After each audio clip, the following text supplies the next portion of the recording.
নমস্কার প্রিয় শিক্ষার্থী বন্ধুরা, বেঙ্গলি সলিউশন ইউটিউব চ্যানেলে তোমাদের সকলকে স্বাগত। আজকে আমি দশম শ্রেণীর বাংলা কারকের অত্যন্ত গুরুত্বপূর্ণ একটি অংশ, যা নিয়ে তোমাদের অনেক কনফিউশন এবং তোমাদের বেশিরভাগ ক্ষেত্রেই পরীক্ষা হলে এই বিষয়টা গুলিয়ে যায়, সেটা নিয়ে আমি আজকে আলোচনা করব। এবং তোমরা এই ভিডিওটা দেখার পর আশা করি তোমাদের আর এই বিষয়টা নিয়ে কোনো রকমের কনফিউশন বা কোনো জিজ্ঞাসা থাকবে না।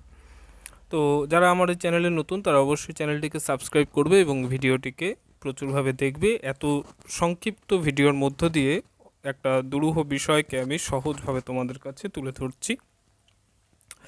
দেখো, তোমাদের কারকের মধ্যে সমধাতুজ এই শব্দটি রয়েছে। কখনো দেখা যায় সমধাতুজ কর্তা হয়, কখনো সমধাতুজ কর্ম হয়, কখনো করণ হয়।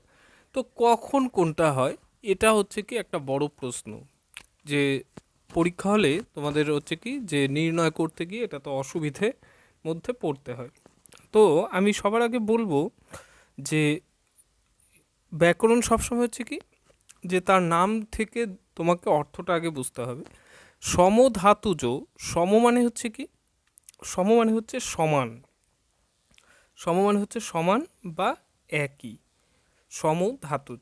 আর ধাতুজ মানে কি, জটা জাত বা জন্ম হওয়া, ধাতু থেকে জাত বা ধাতু থেকে উৎপন্ন। তো এই হলো সমধাতুজ, মানে কি সমান ধাতু বা একই ধাতু থেকে উৎপন্ন, তাই তো? তাহলে এই হলো সমধাতুজ শব্দটির অর্থ। এবার যে কোন কোন কারকে সমধাতুজ প্রকরণ বা সমধাতুজ বলে পর্ব রয়েছে। দেখো, সমধাতুজ হয় কর্তা হয়, কর্ম হয় আর করণ হয়, ঠিক আছে? এইবার কখন কোনটা হয়, সমধাতুজ মানে একই ধাতু থেকে উৎপন্ন, আমি বললাম। তাহলে কর্তা কর্ম করণ। তাহলে খুব ভালো করে দেখো যে সমধাতুজ কর্তা কখন হবে, যখন দেখা যাবে যে বাক্যের কর্তা, অর্থাৎ কর্তা বা কর্তৃপদ এবং বাক্যের ক্রিয়াপদ একই ধাতু থেকে আসছে, তখন সেটা হয়ে যাবে সমধাতুজ কর্তা। আবার যখন দেখা যাবে বাক্যের কর্মপদ এবং ক্রিয়াপদ একই ধাতু থেকে আসছে, তখন কি হয়ে যাবে, তখন হয়ে যাবে সমধাতুজ কর্ম। কর্মপদ কোনটা?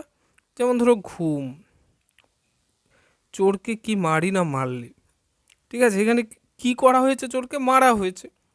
কি মারটা কেমন, ভীষণ মার, কি মারি না মারলে। তাহলে এখানেও দেখা যাচ্ছে যে সমধাতুজ কর্ম মানে একই ধাতু থেকে কর্মপদ এবং একই ধাতু থেকে ক্রিয়াপদ।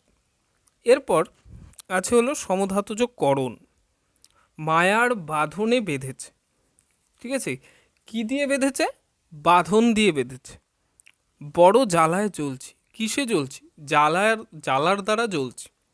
তাহলে জ্বলছিটা এখানে কি ক্রিয়াপদ, আর যে বেঁধেছে এটাও ক্রিয়াপদ। তাহলে দেখা যাচ্ছে করণবাচক পদ আর ক্রিয়াপদ একই ধাতু থেকে এসছে, তাই তো?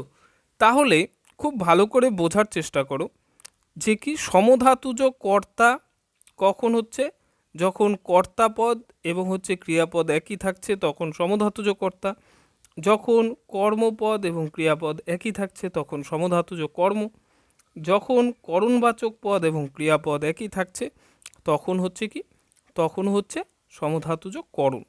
তার মানে যে কমন কোন বিষয়টা হচ্ছে, কমন ক্রিয়া, মানে সমধাতুজ শব্দের বা সমধাতুজ পদের ক্ষেত্রে, কারকের ক্ষেত্রে তোমাদেরকে মনে রাখতে হবে কর্তায় কর্তা থাকবে, আর ক্রিয়াপদটা একই ধাতু থেকে আসবে।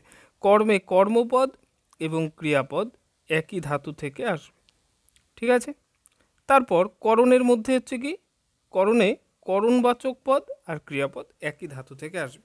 তাহলে বোঝা গেল ব্যাপারটা, যে কি, যে সব সময় হচ্ছে কি যেটা থাকবে সেই অনুযায়ী নাম। সমধাতুজ কর্তা হলে কর্তার পদ আর হচ্ছে ক্রিয়াপদ একই, কর্ম হলে কর্মের পদ এবং ক্রিয়াপদ, করণ হলে করণবাচক পদ আর ক্রিয়াপদ একই। অর্থাৎ তাহলে হচ্ছে কি, যে যেটা থাকবে সেই অনুযায়ী নাম। তাহলে বোঝা গেল। আশা করি বিষয়টি তোমরা খুব সহজভাবে বুঝতে পেরেছো। ধন্যবাদ।